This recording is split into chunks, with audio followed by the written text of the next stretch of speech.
Hello বন্ধুরা, দেখো আজ আমি চলে আসলাম আলুর পরোটা রেসিপি নিয়ে।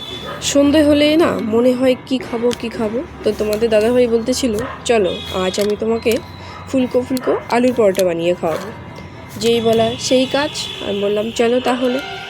তারপর আমি এখানে পেঁয়াজ, রসুন, লঙ্কা কুচি করে কেটে সুন্দর করে আলু সিদ্ধ করে আলুর সঙ্গে মেখে রেখে দিলাম।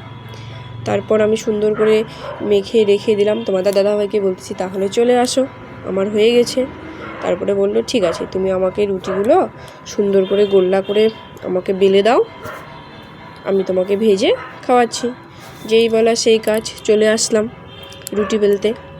তারপরে দেখো রুটি বেলে ওটার মধ্যে আলু ভরে আমি বেলে দিচ্ছিলাম।